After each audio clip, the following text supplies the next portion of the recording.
السلام علیکم، میں ہوں آپ کا اپنا نیاز حسین چنا۔ دوستو، 7 مارچ 2008 کے اخبارات میں ایک بہت دردناک خبر شائع ہوئی۔ ماموں کانجن کی آبادی گلشیر کے احسان اللہ کی چند سال قبل اسی گاؤں کی عذرا سے شادی ہوئی، جس کے ہاں ایک بچی پیدا ہوئی جو اکثر بیمار رہنے کے سبب رات کو روتی تھی۔ غربت کے ہاتھوں تنگ والدین نے بچی کے علاج سے تنگ آ کر اسے زمین میں زندہ دفن کر دیا۔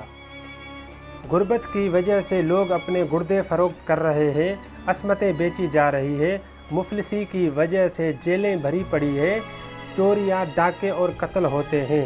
غربت ذہین بچوں کو جرائم کی طرف لے جاتی ہے۔ حضور صلی اللہ علیہ وسلم کا ارشاد ہے کہ غربت انسان کو کفر تک لے جاتی ہے۔ اسی لیے حضور صلی اللہ علیہ وسلم نے مفلسی اور غربت کی دعا سکھائی: اے اللہ، میں فقر و فاقہ سے تیری پناہ چاہتا ہوں۔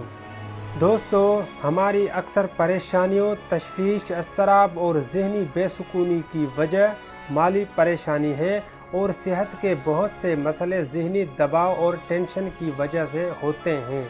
اسی طرح تعلقات میں خرابی، خصوصاً طلاق کی بڑی وجہ مالی پریشانی ہوتی ہے۔ امریکہ جیسے امیر ملک میں 3% امریکی خوشحال ہیں، 10% آرام دہ زندگی بسر کر رہے ہیں، 60% بمشکل گزارا کرتے ہیں، اور آخری 27% کو زندہ رہنے کے لیے مالی مدد کی ضرورت ہوتی ہے، جبکہ پاکستان میں 70% سے زیادہ لوگ غربت کی سطح سے بھی نیچے زندگی بسر کر رہے ہیں۔ دوستو، تقریباً تمام لوگ زندگی کی تمام خوشیاں اور آسائشیں حاصل کرنا چاہتے ہیں۔ یہ ایک فطری خواہش ہے۔ ہر فرد معاشی تحفظ چاہتا ہے۔ یہ سب کچھ دولت سے ہی حاصل ہوتا ہے۔ اچھی صحت کے لیے فرد کو اچھی خوراک، گھر اور آرام دہ لباس کی ضرورت ہے۔ بچوں کی اچھی پرورش، اعلیٰ تعلیم اور تفریح کی ضرورت ہوتی ہے۔ یہ سب کچھ دولت کے بغیر حاصل نہیں ہو سکتا۔ اسی لیے غریبوں میں بیماری کی شرح بہت زیادہ ہے۔ غربت کی وجہ سے مفلس اپنا اور اپنے خاندان کا مناسب علاج نہیں کرا سکتے۔